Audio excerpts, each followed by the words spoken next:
Down here this morning with Rachel McGarvie from Enviroment Bay of Planety, and she is here to basically explain to us what we're doing to the atmosphere here in Rotorua. Our air quality is poor, and we've had a few interviews with you this week, Rachel, explaining the hot swap. Now, some people may have missed it. Would you like to just briefly explain to those again who missed it what the hot swap is?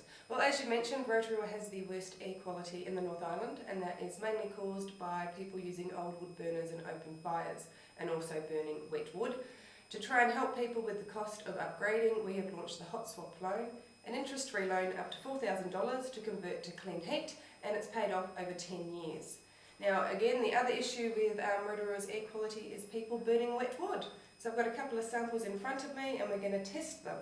Now, wet wood, wood should be about 16 to 20% moisture content for good burning. Anything over that, you don't get very good heat out of your fire, and it also produces a lot more smoke, and you'll see some very smoky chimneys in Rotorua. So I have my very sharp instrument here. Now this piece, as you can see, is really dry. And see, you'd look at that and you wouldn't really, just looking at it, you wouldn't know the difference between this piece of wood here that's dry and this piece of wood here that's wet. Right. Well, this one, very dark, lots of big cracks along the whole length of the wood. And if I... Bang. And this one's about 12.3%. Okay. Now, if you were storing this in a woodshed, it would never get that low, but that's because it's been sitting in my office for quite some time. Now this one, the other way you can tell is this one is really light, and this one very is heavy. And I would have never known that as well till I had picked it up as well. Yeah, so that's another good way to check whether your wood's high moisture content or not. It's just picking it up. And this one is now saying that this is 63%. So, and this piece of wood apparently was cut about 6 months ago. Yep. So wood needs at least 12 months to dry. So if you collect your own wood, start thinking about getting your wood now and storing it for next winter. It's the ideal time. So it's got lots of time to dry.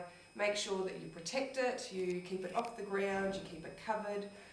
If you can, split it before you stack it to let that airflow circulate so that you get nice heat from your fires next year. All right, so that's a way for us to tell ourselves without what Rachel's got here, is just lifting up your wood and telling the difference in weight. And for those that missed the interviews on Classic Hits, Rachel, how do people inquire about the Hot Swap? Call 0800 Hot Swap or go to the website hotswap.co.nz or text HOT to 875. And yes, also don't forget next week and for a few more weeks to come, we're going to be giving away dry firewood on the show with Luke and I. So make sure you don't miss out on that. Firewood is in very high demand in Rotorua. Thank you, Rachel. Thank you.